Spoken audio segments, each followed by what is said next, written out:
talk. And the reason I'm giving this talk is because, A, to bring awareness about what clinical trials are necessary, help give patients a background on the treatment options. This is particularly a clinical trial for patients with RAI-refractory thyroid cancers.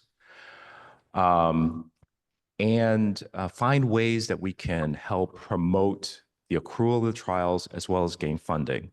Okay, so last year, I brought this trial forward to this organization with Gary, of course, with Gary's permission and help, because one of the aspects of one of the grants that we were applying for to support this trial so it could move forward required and wants us to document and show that we're gaining patient feedback in its design, which I think is a great thing. So you really get, because sometimes as an academic, you design a trial the way you want it, and you don't get the patient's perspective. And so with that support, I was just alerted just a few days ago that we actually got the grant funding from the government to do this trial and to move it forward. So first and foremost, I wanted to thank the patients here, the patients from last year, for their feedback, Gary and the organization at ThyCa for doing that. So what I wanted to do today is just basically two things. One is, before we get into the trial, we're going to go over the treatments for radioactive iodine refractory thyroid cancers, okay? Or even define what that means. And secondly, we're going to do a little bit of thyroid cancer biology to explain what we understand about thyroid cancers. And then thirdly, we'll talk about this trial and how it leverages that biology and why it's important. So I'm going to, I know everyone comes from diverse backgrounds. We can leave this open. If you have questions as we go, or I say something that you don't understand, I'm more than happy to stop and pause and explain, because I want to make sure everyone gets what they can out of it. And then, of course, please give me feedback on the trial itself. We're constantly kind of molding it and changing it. And it's been really great experience for us thus far in interacting with patients and talking about the study.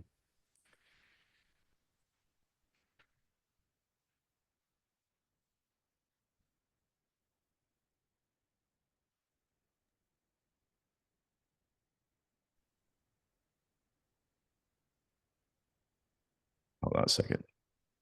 Okay. So we're going to try to advance the slides in a second. So I guess the first thing to say is, why are trials important? Well, the bottom line is we've made a bunch of progress in the treatment of thyroid cancers in the last 2 decades now, but we need more research, and we need more of that research to translate into real treatments for patients. So some of the things you're going to see here are FDA-approved drugs that came through research. There are other ones that are not FDA-approved, but got developed in small studies and never got to the finish line, right? So you can see the whole gamut of possibilities and what really happened, So this is the first thing that we always show is like, what is thyroid cancer? So by far the most common type of thyroid cancer is called papillary thyroid cancer.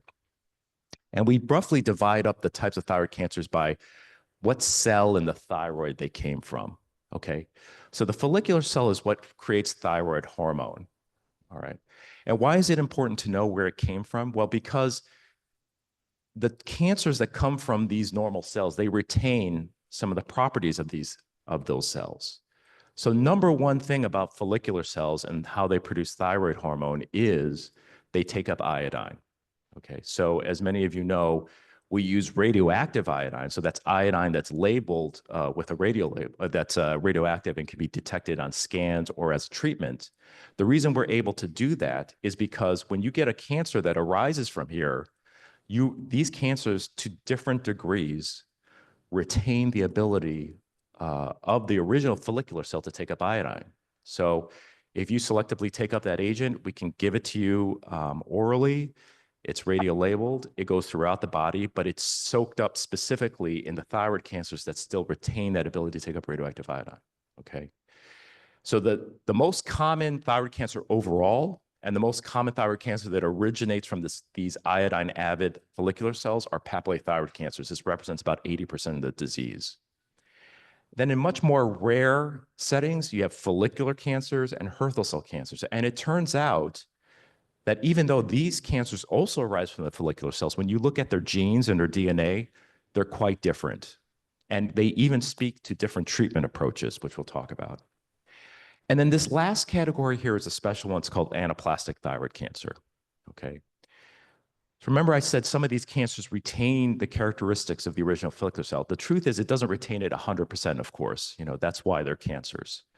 So for instance, if let's say a follicular cell has 100% iodine avidity, a papillary thyroid cancer maybe has 10% of that avidity, right? Because of the things that make it a cancer. It loses some of the properties of the original follicular cell as well. Anaplastic thyroid cancer is what we call dedifferentiated. What that means is it's completely lost all of the characteristics of the thyroid cancer. And this turns out to be a much more aggressive type of disease, even though it came from the exact same cell that all these other three did, okay? And what's interesting about it is the biology of those cancers are different, and they're different in ways that actually make a huge difference for how we treat them, okay? So as you can imagine, and now there's a slide in here somewhere that shows you that there's a spectrum of differentiation from a normal follicular cell to the intermediate thyroid cancers that still retain some of those properties, and then anaplastic that's lost all those properties. And then sometimes in patients, if you look at one slide, you can see all the stages. You see a normal thyroid, you see a papillary thyroid cancer, and then transitioning to complete loss of follicular structure and anaplastic. Okay, so anaplastic comes from all these entities. We're not going to talk about medullary thyroid cancer because it's a completely different entity. It's a neuroendocrine tumor that comes from the C cell in the gland, and the C cell produces calcitonin. So it does a completely different function. As you can imagine, as I said, even if it retains some of the features of the cell it came from, is completely different from these tumors, and in some ways affects that we treat them differently. But that's not going to be the subject of the talk. Right? So I've mentioned the term radioiodine refractory, and this again is sort of the clinical picture of that spectrum that I talked about, right? So if you think that a follicular cell is differentiated, a papillary thyroid cancer retains some of its properties, but it's less differentiated, anaplastic loses it all completely, that's the spectrum of differentiation. Directly correlated to that is how useful radioactive iodine is, okay? So we can just focus on this here. So in both these pictures, these are two different patients, and these are iodine whole body scans. They both have lung metastases. You can see in this patient, when you give this patient radioactive iodine, the iodine targets and is soaked up by its tumors, okay? So by most definitions, we would call this REI sensitive, okay? But you can see in this patient, this is their head and their legs, so their lungs are right here. In this patient, even though if you did a CT scan, you could see there are tumors in the lungs, it's showing up negative on this REI scan. So on the one hand, these are both patients with papillary thyroid cancer with metastases to the lung, but only in this one, the iodine is taken up, and in this one, it's not, okay? So clearly, this disease is more like the follicular cell it came from than this disease. And the question is, what has been lost, and why is it now not taking iodine? This state, this clinical state, is what we call REI refractory, okay? So why is it important to know whether you're REI sensitive or REI refractory? Well, the reason why is because, one, you wouldn't give this patient radioactive iodine as a treatment, right? Because the tumors are no longer taking it up. And then two, when you look at prognosis, this is a tougher disease entity to treat. And indeed, much of the drug development that we do in clinical trials, et cetera, is focused in this cohort of patients. So all the IBs that you've heard about, lenvatinib, sorafenib, cabozantinib, all those phase 3s were done in this setting, okay? And in order for you to get into those trials, you had to prove that you had REI refractory disease, okay? And so the trial that I'm going to talk about is the same. It's going to be specifically in this disease setting because this is where the greatest need is. This is where the greatest need for treatments are. This is where the tumors are more aggressive. You can't use radioactive iodine anymore. This is where we want to develop drugs, okay? So just a few facts about RAI-refractory thyroid cancer. Again, what I mentioned, we often define it by how much RAI it takes up. Okay, if it doesn't take up radioactive iodine, it's RAI-refractory. There are other definitions out there. Sometimes you can use, the typical FDG PET scans to kind of figure that out. Sometimes a tumor will take up radioactive iodine, but it doesn't take up enough of it that you gave the radioactive iodine, it would shrink. So that's still refractory. So you can see there's, again, a whole spectrum, right? I just said that this is aggressive disease, but the truth is, from patient to patient, there's a subset of these patients that we just follow and we don't treat. Okay. So when you think about your doctors, right, you had your head and neck surgeon who did your thyroidectomy. Then you went to the endocrinologist who did your radioactive iodine. I'm the medical oncologist. I'm the one that gives drugs for radioactive iodine refractory thyroid cancers. And I get all these referrals. Most times, the first thing we do is nothing. Okay. So even though it's aggressive, there's in the beginning stages, the disease can either be not growing at all or very slow growing. And in those situations, we want to buy patients time off the treatments, and they can have no symptoms. They won't realize that they have tumors in their body. And this can go on even for years. There are patients I'm following just for years. And the reason we want to do that is for a couple of reasons. One is, again, any month, year that you're off treatment or don't require treatment is a win in our mind, right? We have many treatments now that can be quite effective, but all of them have risks. So you don't want to expose patients to risks before they really need to be exposed. And then the last part of it is the treatments that we have can be highly effective, but they're not curative, meaning like we won't give you a drug for 6 months and say you're cured and it's gone. So they're more like drugs that we manage chronically. So like the drugs you take for your diabetes or your hypertension. Those drugs don't cure those diseases, but they manage them, right? So this is obviously a much more serious situation than that.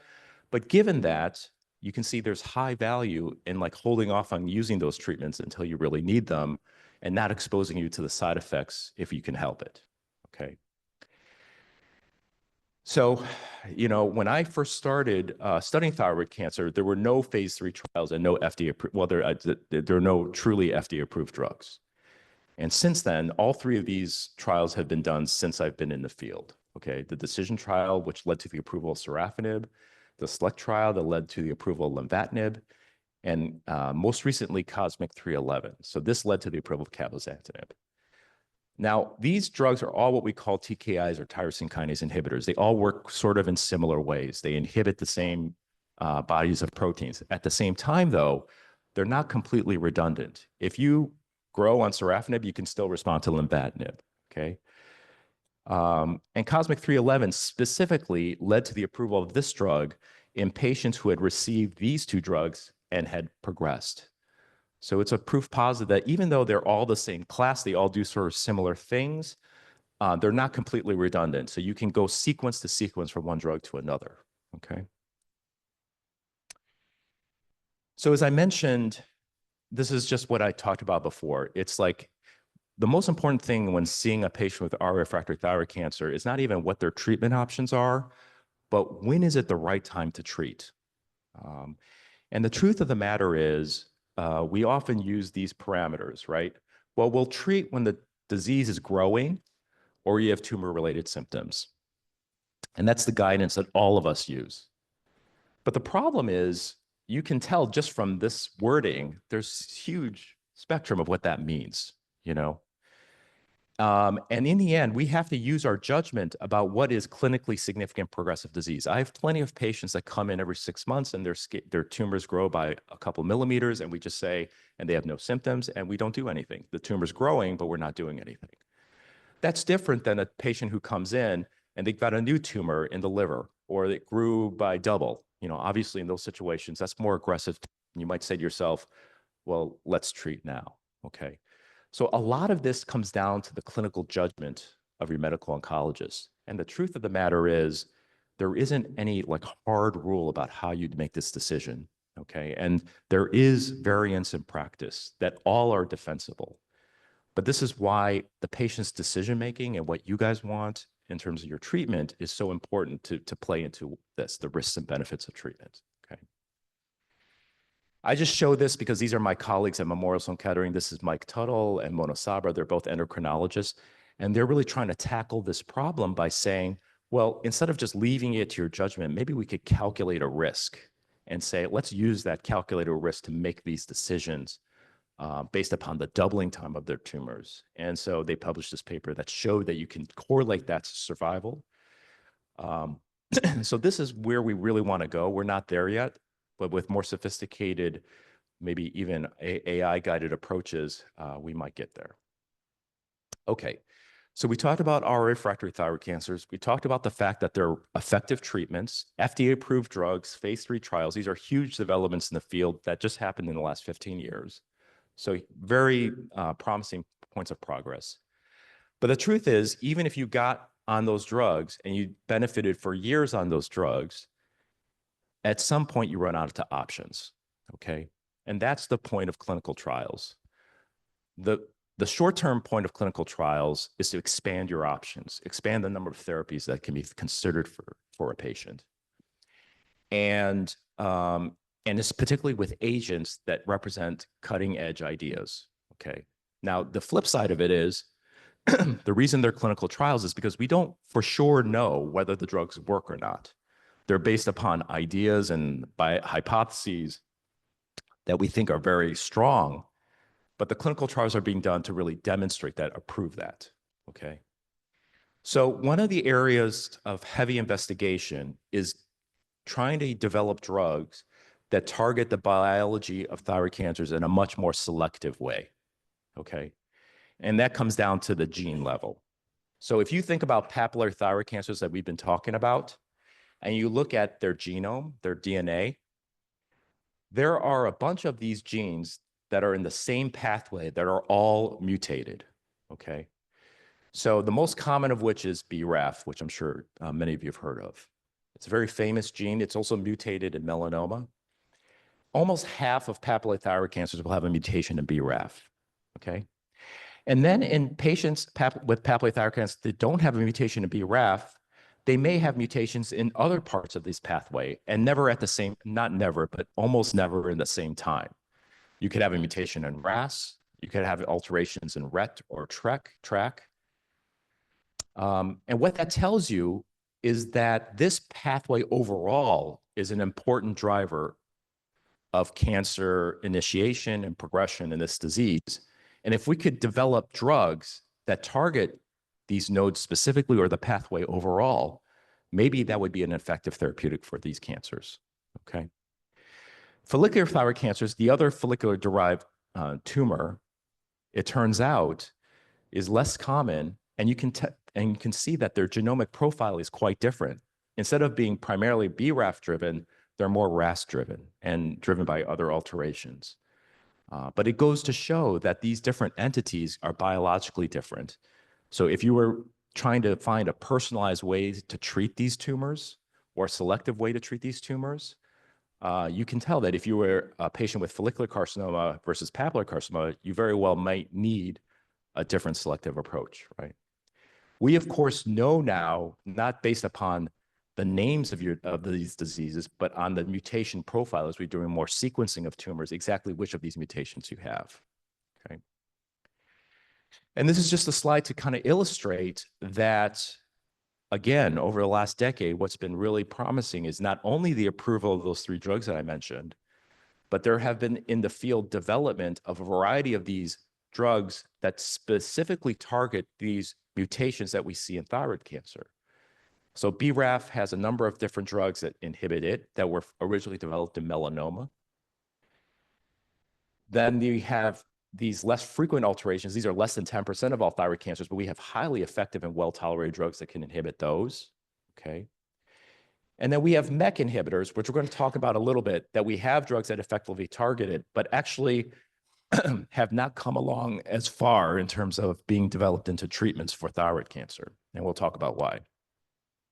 So you can imagine if you have papillary thyroid cancer and you learn you have a BRAF mutation, well, that's great because now we know that there are particular, and I'll show you the data that shows this, that these BRAF inhibitors now are a treatment option for that patient. As opposed to a patient who doesn't have a BRAF mutation, but let's say they have a RET rearrangement. Now, they would have these drugs as options, but not these drugs. Okay. So you're going to see a few of these in some of these slides. These are what we call waterfall plots. All right. And it's a very basic idea. Each one of these bars represents a different patient that was treated on a clinical trial. Okay. Or maybe it's easier to see this. And what this is measuring is the comparison of the best scan that was achieved on treatment versus a scan that was done before treatment.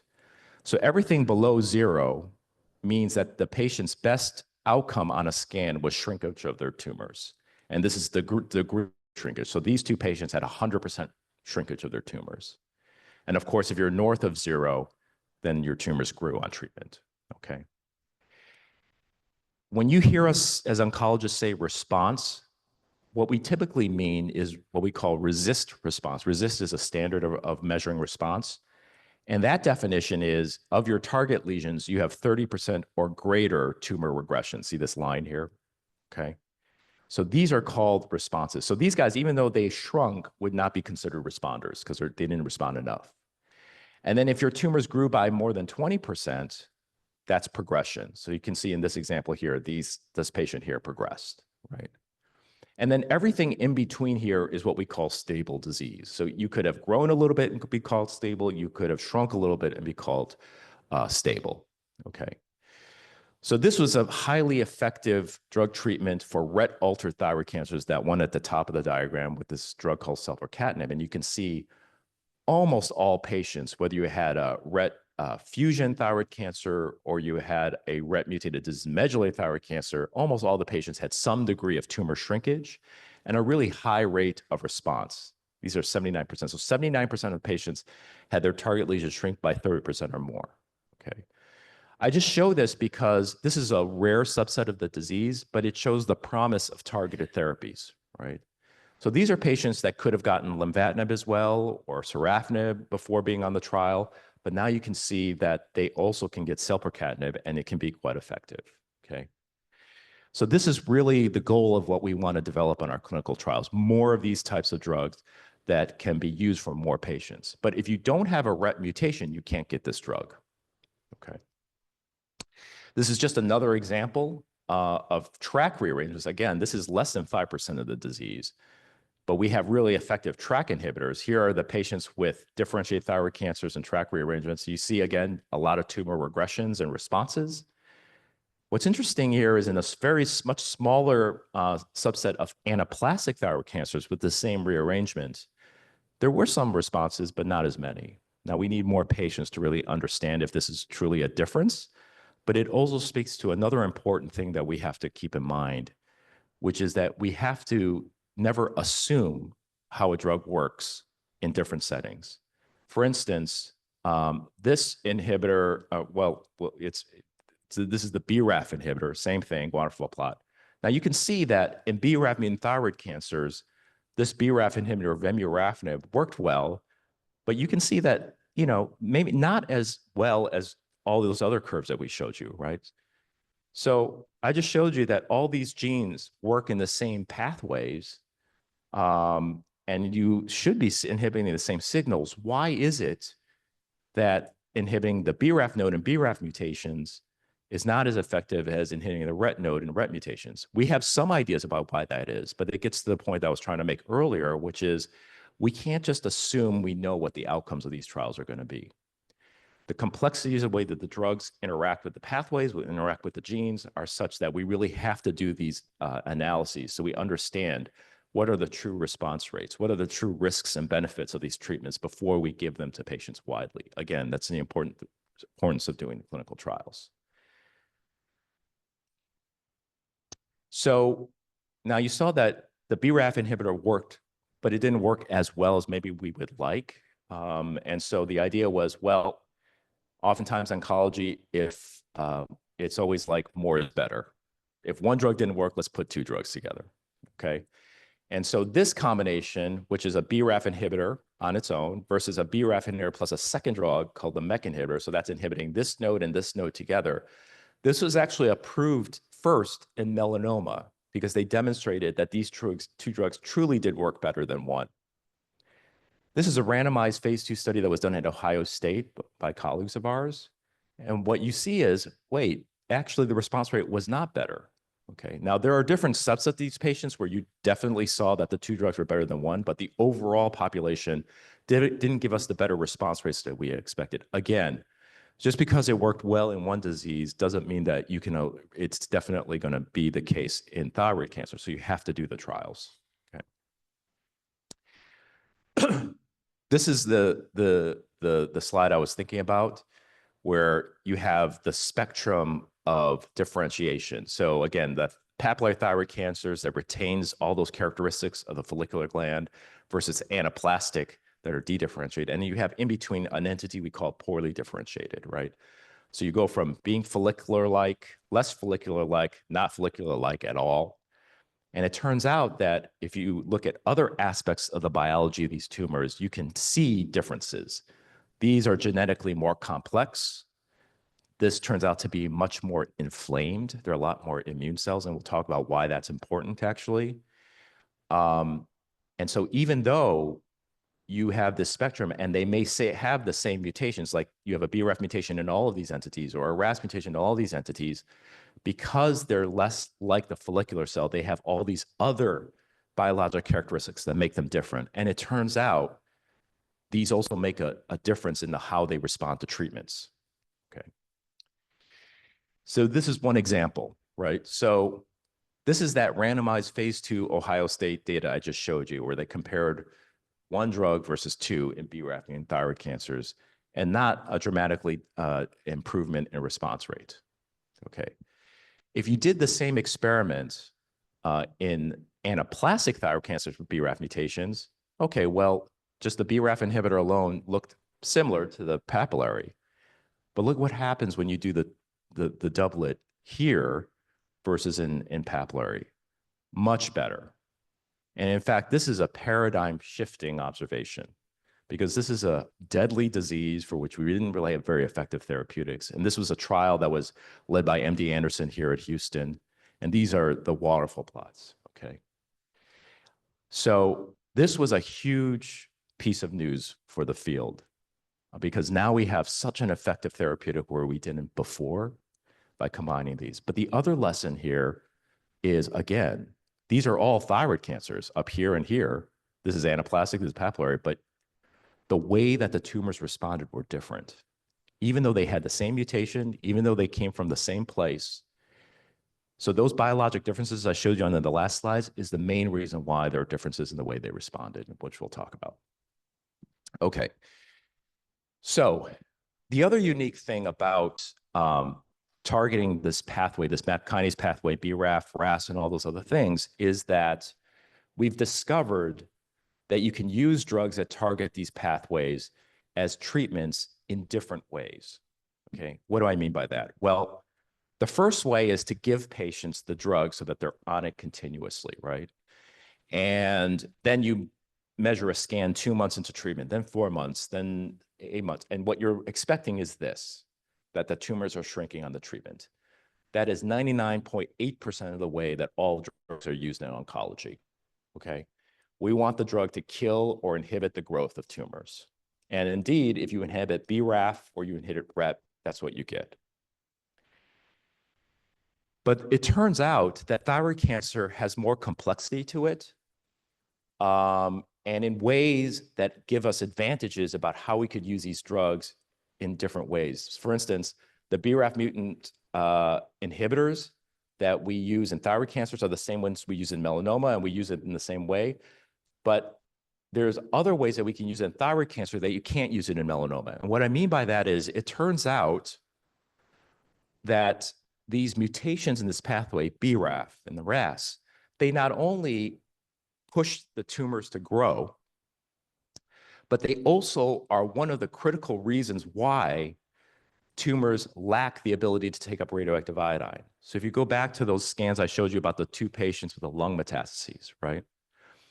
It turns out that if you give a BRAF mutant patient whose lung metastases are not taking up iodine and inhibit the pathway, not only can they shrink, but they can now take up radioactive iodine again. Okay, and this is based upon a lot of biology that was studied in laboratories at Memorial Sloan Kettering, where I'm at, and in other places. And we did this clinical trial with this MEK inhibitor demonstrating this. So you can see in this patient, several lung metastases not lighting up with radioactive iodine, now all lighting up with MEK. Now, this doesn't happen in every patient, but this represents a clearly unique way that we can use these drugs as a therapeutic. What I mean by it is if you were this patient and you got a drug and now your tumor takes up iodine, whereas it didn't before, well, of course, this patient now can get radioactive iodine as a treatment, right? And we've done this on clinical trials. So in the patients where the drugs give us this restoration of iodine avidity, we give them iodine, we shrink their tumors, and it's a new treatment approach, which we call redifferentiation. Now, we and other groups have done a lot of not a lot, have done a group of trials that have demonstrated this proof of principle that this happens in a subset of patients. We still need more and bigger trials to really understand what's the long-term benefit of these approaches. So I still consider these to some extent experimental, but clearly now with several different groups showing that you can do this with a variety of different inhibitors, this redifferentiation approach certainly exists. So in addition to using the drugs to shrink the tumors directly, you can use them to kind of restore iodine avidity and use as therapeutic. And then there's this last category that I was hinting at with anaplastic, right? So again, if you use the same inhibitors in papillary, you get a 35% response rate. If you use the same inhibitors in anaplastic, you get dramatic regressions and over a 50% response rate. Well, why is that? Without getting into the details, it turns out that BRAF mutant anaplastic thyroid cancers, as I mentioned, have much more inflammation in them than BRAF mutant papillary thyroid cancers. And what we're learning in the laboratory is that when you inhibit this immune-rich anaplastic thyroid cancers, you get much better responses through the immune microenvironment of these tumors and not in papillary. So in papillary, you inhibit BRAF and you're kind of slowing down the growth of the tumors, you're killing the tumors. In anaplastic, you're doing the same, but you're also changing the tumors so that the immune cells that are here have a much better capacity to kill the tumors. So the therapeutic effect in anaplastic is immune-based, and that's why we're getting a little bit better activity. At least that's the hypothesis, okay? So you can imagine that if you want to develop a new inhibitor of this pathway, you would really want to know in one trial, does it shrink tumors in the classical way? Does it restore radioactive iodine in this experimental way? And maybe does it work better in anaplastic because of this immune system kind of thing? Typically, you would evaluate each of these questions in different trials, okay? So what we're trying to do in the trial that I want to discuss with you is take an experimental approach with new sets of drugs and evaluate all three of these modalities of treatment in one trial. So when we developed this, the idea was progress in research is slow. We could make it more efficient if we did one trial and evaluate all these things together. And then we could say, okay, it works for this, but not this. It works for this, but not that. And then you would know how to bring it forward in a more quick way. So to explain what our trial is about, you can clearly see that we've got good drugs for this, we've got good drugs for this, but RAS is in the middle. We don't really have anything that directly targets RAS. This has been a conundrum in the field for over 30 years. There are now amazing advances in other diseases that have specific types of RAS mutations with drugs that directly target RAS. But for thyroid cancer right now, for the types of RAS mutations that we don't have approved drugs that directly target RAS, okay? So if you're a patient with papillary thyroid cancer and a RAS mutation, you don't have the luxury of having a BRAF inhibitor or a RET inhibitor. There is no direct targeted drug. Now, you may say to yourself, well, if you're activated, if you have a mutation here and it signals all the way down this linear pathway, couldn't we use these drugs to block the signal the same way? And they've done these a MEK inhibitor study in RAS, and it wasn't very effective, okay? And some of the issue is when you inhibit it downstream of where the mutation is, you block the pathway, but you don't block it potently enough to get the therapeutic effect you want, okay? So what we're studying in this trial is a novel drug called avutometinib, okay? This drug has been around for over a decade. It was originally developed by a Japanese company for lung cancer, and now has recently been acquired by Verastem Oncology. It too is a MEK inhibitor, okay? And I just told you that, well, these MEK inhibitors, you can inhibit the pathway, but not enough, you don't get the therapeutic effect you want. Why would we do this study again? Well, the reason is avutometinib works in a slightly different way than these other MEK inhibitors.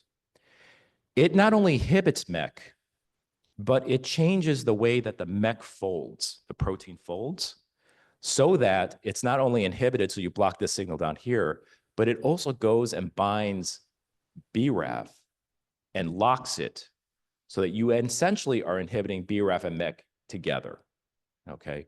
And in the laboratory, when you compare this to these other drugs, because of this novel mechanism by which this works, you inhibit the pathway much more potently and get better responses. So the hypothesis that we want to test is because RAS mutant tumors, and there are other mutations upstream here that don't have targeted approaches that are going to be included in this trial, but just to keep it simple, RAS mutations, even though they didn't respond very well to these older MEK inhibitors, would they respond better to this next generation MEK inhibitor that more potently inhibits the pathway? Does that translate to better responses, both in papillary thyroid cancers and in anaplastic thyroid cancers? Okay. Oh, okay. So I won't go through this, but this is just why the avutometinib works better. And this was worked out by a couple papers from Japan and then Memorial Sloan Kettering, as you can see 10 years ago, and we're just doing the trial now.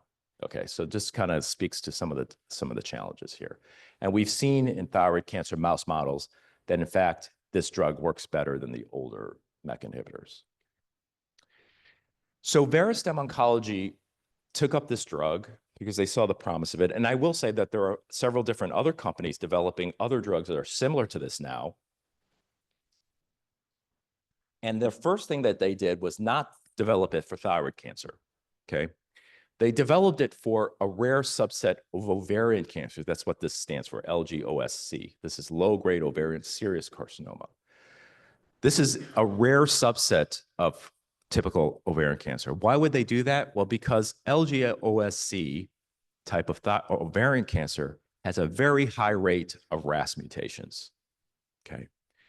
So their original study that they did in this disease was called the FRAME study, and they had an amazing 52% response rate. One of my colleagues at Memorial Sloan Kettering helped lead this effort, okay? Then what they did on that study is that they did serial biopsies in the patients, okay? So they took pieces of the patient's tumor before they got the drug. They took a piece while they were on the drug, and then he took another piece after they added a second drug, and I'll explain why they did that. So when they looked at the on-treatment tumor, what they found was treating these tumors, these ovarian cancers, with this MEK inhibitor increased activation of a gene called FAK. This is defactinib. So defactinib is a FAK inhibitor. So when you add on defactinib after that, you can see that FAK activation goes down, okay? So you inhibit MEK with avutometinib, but you increase FAK at the same time. You can turn it off with a second drug. So theoretically, you would say to yourself, if this is important for cancer progression, these two drugs should be better than one. And that's in fact what they saw. So when they did a randomized trial called RAM 201, compared to the MEK inhibitor by itself versus MEK plus FAK, you can see they went from a response rate of 7% to 45%. And you can see the waterfall plots look better, okay? This is exciting news. So this year, the FDA looked at this data and granted it orphan drug designation for ovarian cancer. That means that they have extremely promising data and they're giving them ways to more rapidly do their research to hopefully get to a drug approval. And there's now an ongoing phase 3 to confirm this. So even though we see that the drug is better, we need to do a larger trial to really prove it. That's what this phase 3 is about. Okay. And if it's positive, it'll lead to the FDA approval of this drug. So this is just a diagram illustrating what we just went through, that when you take both drugs, they may work better because they inhibit two nodes that are really important in the pathway. So we have this FDA breakthrough designation in ovarian cancer that's RAS mutant driven. What we want to do then in thyroid cancer is, okay, well, we have the same mutations in thyroid cancer. Can we do this combination, and does it work well in RAI-refractory thyroid cancer? Does it work well in anaplastic thyroid cancer? And we just explained why, even though it worked well in ovarian, why we still need to do the trials in thyroid, because you don't necessarily get the same results, right? Can it be used for redifferentiation? Does it activate the immune system?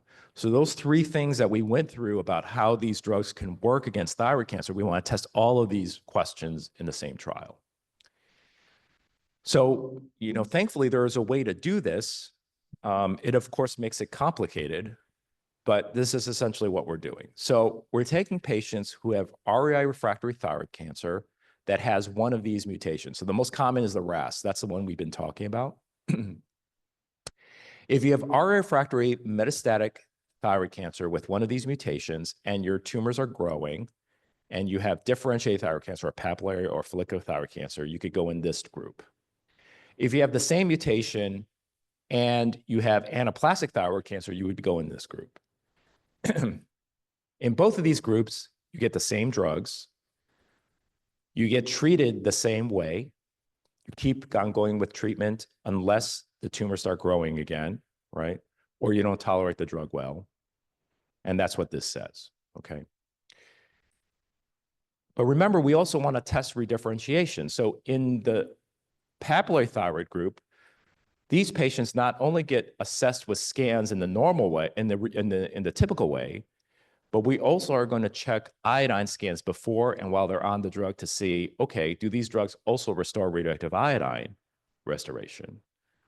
And in the patients where their tumors take up radioactive iodine, down the road, if their tumors start growing, we'll give them radioactive iodine, okay?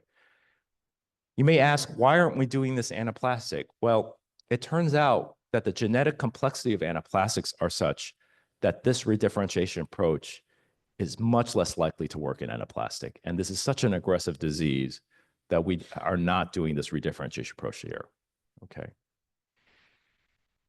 So we're also going to get a sense of, does it work better in differentiated versus anaplastic thyroid cancers?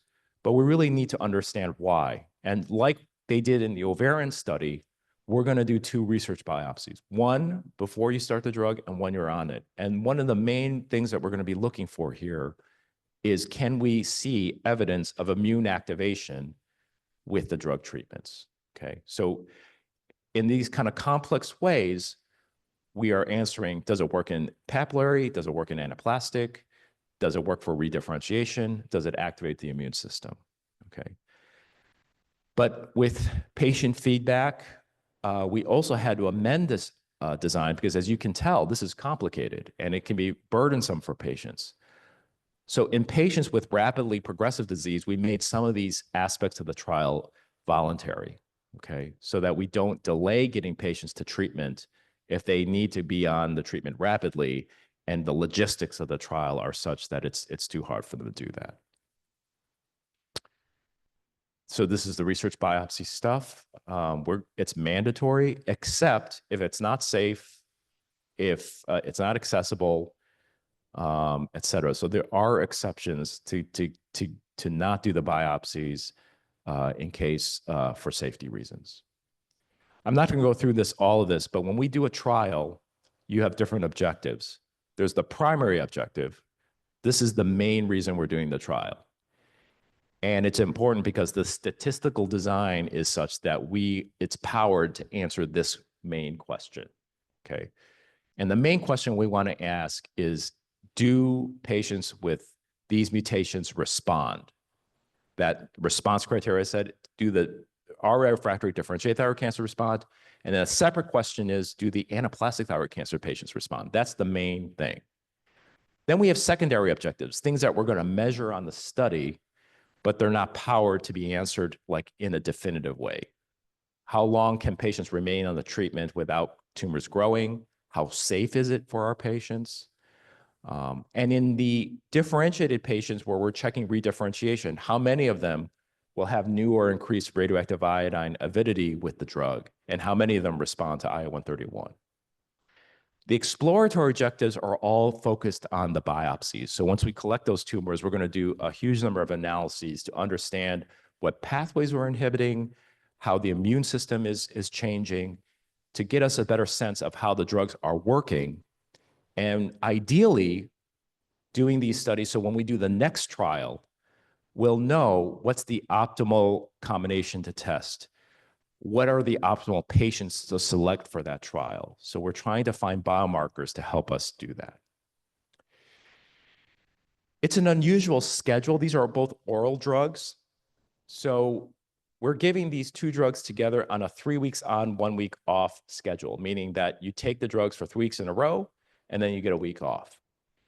The avidamentinib stays in your system for a long period of time. The half-life is long. So actually, you only take it twice a week orally. So it leads to some confusion, but you could take it Monday, Thursday, you could take it Tuesday, Friday, you could take it Wednesday, Saturday. The defactinib you take every day for 3 weeks in a row, and then you get the week off. Okay.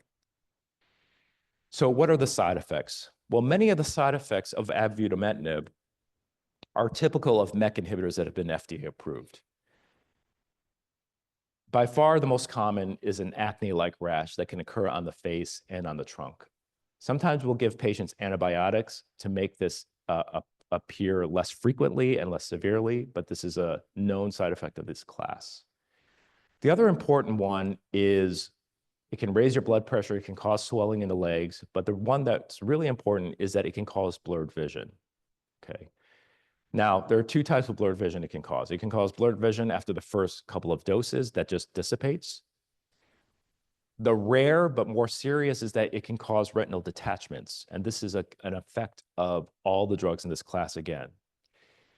So in order to qualify for this trial, you have to have seen an ophthalmologist, have good retinal health, and if you have visual changes, to be examined by an ophthalmologist. Thankfully, for most of these patients, if you have a retinal issue, if you stop the drug, it resolves. The serious adverse events, again, are the rash, low protein in the blood, fatigue, and you can see the serious adverse events. One, there's the retinal detachment, et cetera. Defactinib, its side effect profile is a little bit less severe. It can be you can have a little nausea, diarrhea, fatigue. We always check your labs when you're on treatment to make sure that your kidney and your liver functions look okay, your blood counts look okay. And these are the side effects of defactinib. So if patients run into a problem on the trial, we have to kind of figure out which one of the drugs it's related to. And if it's severe enough, we'll hold the treatments, we'll reduce the dose, because the bottom line is, like in treatment outside the trial, not only do the treatments have to be effective, they have to be safe and tolerable, okay? And we have mechanisms to make sure that happens. And this is my last slide. So in summary, over the last 2 decades, there have been a lot of progress for patients with RAI-refractory thyroid cancer and anaplastic thyroid cancers, where now, whereas there were no treatment options before, we have multiple options now for these patients, and also informed by their biology and their genetics. One class of those drugs are these MAP kinase pathway inhibitors we talked a lot about, but they are only applicable to patients who have the right mutations, okay? And despite all the progress, there's still a huge need to develop new treatments, and why we're doing clinical trials. What's special about these MAP kinase pathway inhibitors is that they can impact thyroid cancer in 3 different ways that we talked about: tumor shrinkage, redifferentiation, and activating the immune system. And our latest trial to do this for the subset of thyroid cancer patients that don't have a targeted MAP kinase inhibitor treatment is our avidamentinib plus defactinib trial. So this, the thyroid cancer research community is small. This is why what Gary does with ThyCa is so important in terms of patient advocacy and education type of approach. We have another organization called International Thyroid Oncology Group. This is a group of international thyroid oncologists who both in the US, Australia, Asia, and Europe get together at least once a year and work throughout the year to develop clinical trials for patients and work together to better understand the disease and develop new treatments. And certainly, even though we do trials at our own institution, it requires collaboration across states, countries, et cetera, to make our trials successful. And this is one of those groups that does that. So with that, I'm happy to take any questions, make any clarifications. I said I didn't have an hour, but it's actually almost an hour, so sorry about that. But we can I'll stay up here if you guys have any individual questions, and we can take it from there. So thank you so much for your attention. Yeah. How important is it to the redifferentiation processes that the patient still makes thyroglobulin? Yeah, that's a great question. A very sophisticated question, actually. It's just suspiciously sophisticated. Yeah. So like I said, let's say you have a RET mutation and we have these amazing RET inhibitors. There is actually a RET inhibitor redifferentiation trial going on right now through ITOG led by Lori Worth at MGH, where they're asking this question, where they're treating patients with selpercatinib, doing the iodine scans afterwards. And if there's evidence of redifferentiation, treating them with radioactive iodine, stopping all treatment, just watching their tumors, okay? The expectation in that trial is going to be the same as in every other trial, which is that some are going to benefit and some are not, okay? There are a variety of different reasons why patients may respond and why they may not. One of the reasons why they may not is because even among that genomic subset, if you take all RET mutant patients together, there's a spectrum of how differentiated they are. Some of them are more like the follicular cell and are easier to redifferentiate, and some of them are less like the follicular cell. And even though you give them the RET inhibitor, they're just too poorly differentiated, they can't differentiate. A lot of us have thought about ways to kind of distinguish that, because you can't distinguish that based upon, they all have RET mutations, right? So what makes them different? One thought is thyroglobulin, okay? Because even though we use thyroglobulin as a marker of how much disease thyroid cancers have, patients with thyroid cancer have in their body, it's an imperfect marker. And the main reason why it's an imperfect marker is all thyroid cancers don't produce on a unit-to-unit basis the same amount of thyroglobulin. And in fact, one of the main reasons for that is because it is a marker of differentiation to an extent. So you could have 1 centimeter RET mutant tumor in your lung in 2 different patients. And in one patient, that 1 centimeter tumor, let's say, produces 1 nanogram per mil of thyroglobulin, and in another, it produces 100, okay? There are many different reasons for that, but one of the reasons that might be is because the person's tumor who produces 100 is more differentiated, more follicular-like than the other. Now, why is that? Well, it may be because of other genetic mutations that patients have, et cetera. Another stark contrast is if you take BRAF mutant tumors and you compare them to RAS mutant tumors, the same comparison, 1 centimeter tumor that's BRAF, 1 centimeter tumor that's RAS. Oftentimes, almost always, not always, but almost always, that RAS mutation, let's say, produces 100, but BRAF mutations produces 1. Why is that difference? Well, we know that even though they're in the same pathway, the BRAF mutant tumors have much more oncologic activity. They suppress, the signaling through the pathway is much higher with BRAF mutant tumors. Hence, they suppress differentiation much more potently than the RAS mutant does. So if you did just a BRAF-RAS comparison of our RAI-refractory of a group of patients, the thyroglobulins are almost always higher on the RAS side, okay? If you normalize for the amount of tumor. And the last thing is, in the BRAF mutant group, we did a clinical trial, right? So where we gave them a BRAF inhibitor, we checked their REI, we redifferentiated them, we gave them radioactive iodine. And then when we retrospectively looked and compared the groups and said, okay, these people, they redifferentiated successfully. Their tumors redifferentiated successfully. These patients did not. And then you compared what their thyroglobulins looked like at baseline. The ones that redifferentiated successfully had statistically significant higher thyroglobulin. Okay. Now, how is that useful clinically? It is and it isn't. Okay. The reason is what that observation proves is what we've assumed, which is thyroglobulin can be a differentiation marker. It can maybe predict who will do better or worse, but we don't have good thresholds for saying like this person's thyroglobulin is above this threshold, they should get it, and those did not, because there's so many factors that go into a thyroglobulin, like how much tumor you have, is it in the bone, is it in the lung, et cetera. Okay. So, there is an idea that maybe we need to create molecular signatures within the tumors that are independent of tumor burden and everything else that gives us a better sense of differentiation that could be a better predictor. Then there are other things that we look at clinically that sometimes we look at, not only thyroglobulin, but sometimes we'll look at PET scans, because FDG PET avidity, how much sugar your tumors take up, sometimes is inversely related to differentiation. So if you're really high FDG avidity, sometimes you might think to yourself, well, it might be challenging for redifferentiation. There are certain mutations that are in the tumor because most people's thyroid cancers have multiple mutations in them.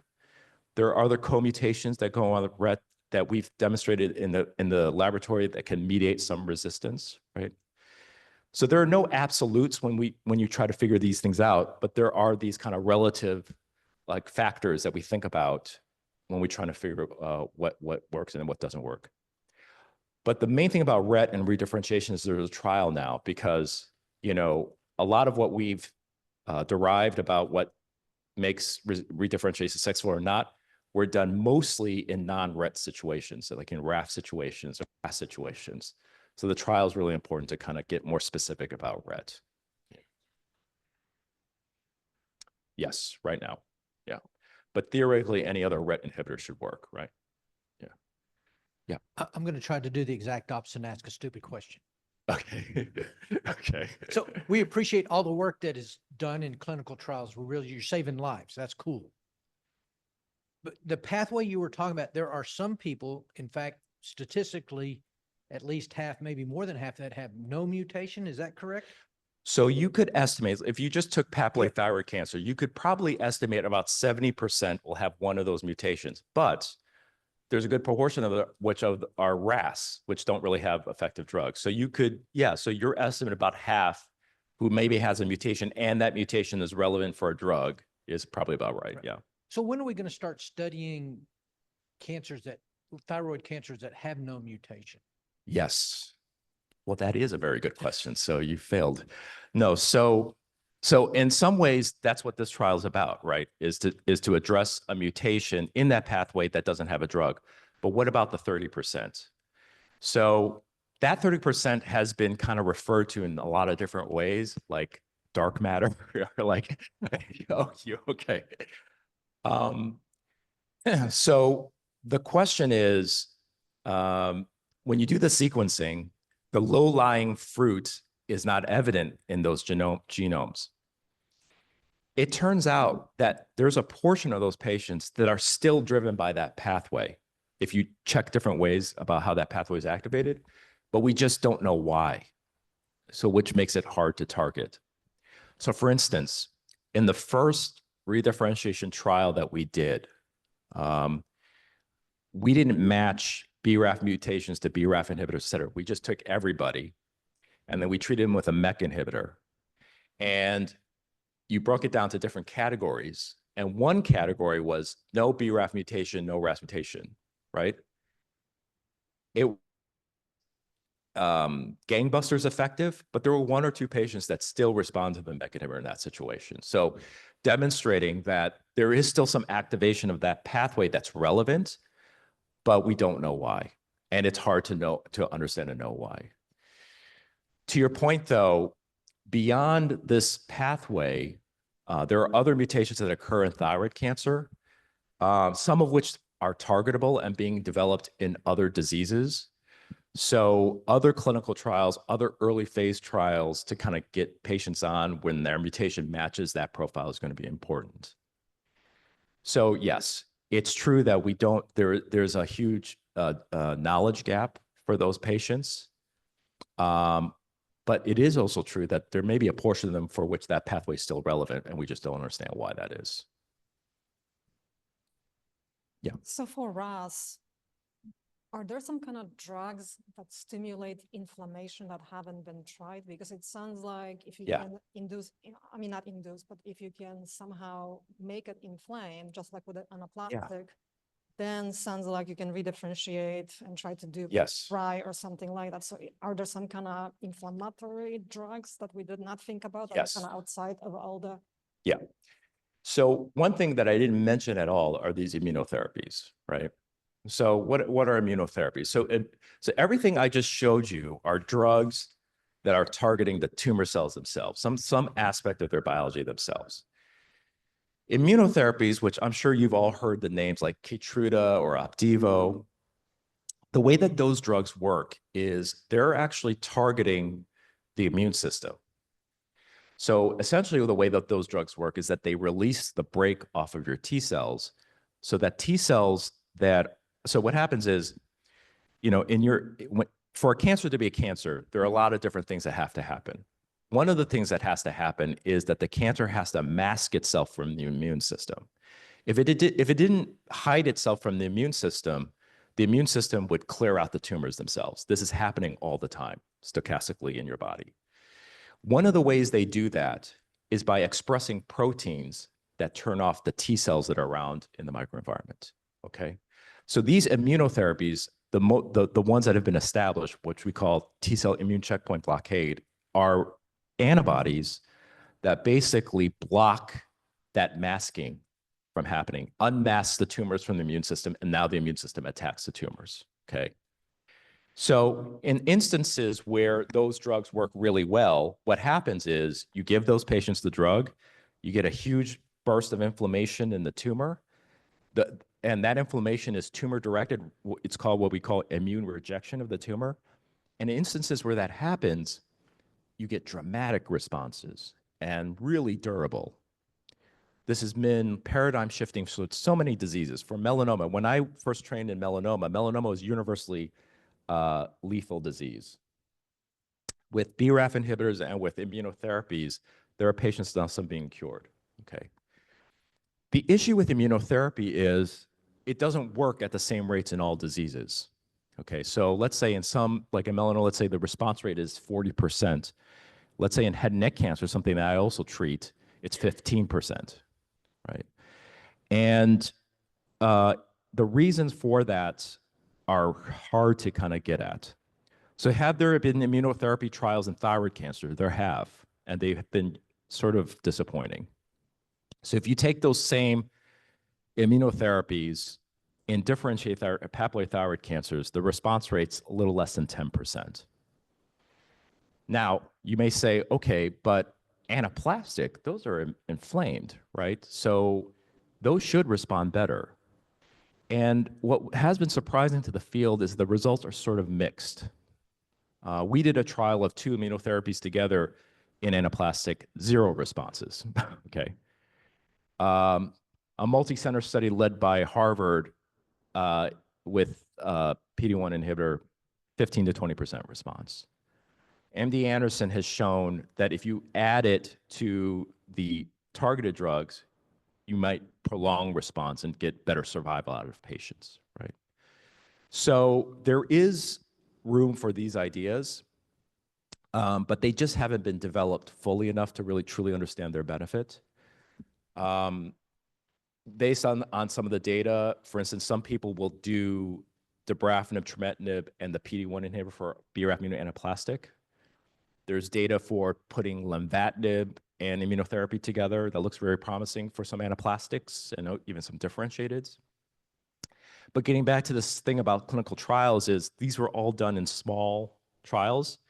We need more studies in bigger populations to really know how effective they are. But of course, all of us, well, in the US, we have the luxury of having insurance reimbursement for drugs that are not always on label by the FDA, where we can use these things. If you're in other countries where that's not the case, you're restricted from access to those things. So for the good of understanding what we're actually doing to patients when we give them the drugs, we need the trials. So there is a role for immunotherapy, but it's not very well established in thyroid right now. Yeah. I have a question. Here. Yeah. Hi. Specifically with NTRK fusion, I think on there it mentioned that NTRK is enrolled in that. So Yes. just help me understand how a patient who has an NTRK gene fusion would decide between going like larotrectinib, which has been Yeah. very well, Yeah. or this trial. Another sophisticated question. So I would never put an NTRK or a RET mutant patient on this trial unless they've had selpercatinib or larotrectinib or something else, because those drugs are too effective and safe. It turns out, though, that when patients progress on those drugs, the biologic reason they progress on those drugs is that the tumors have devised a way to circumvent the drug and still activate the same pathway. And it does it in a variety of different ways. One of the ways is by acquiring a RAS mutation. So in those patients who have gotten those drugs for a long time, benefited, and then their tumor grew through it, and you find a RAS mutation, it's rational to then do this trial. Now, it's not clear that that definitely is going to work. That's why it's a clinical trial. Ideally, you would do combinations with selpercatinib or larotrectinib type drugs, or you use second generation RET inhibitors. But because biologically the same pathway is being activated after those drugs, you can make it makes rational sense to try it, you know. But you're right. If you're treatment naive and you've never had those drugs, you definitely should get those drugs first. Yeah.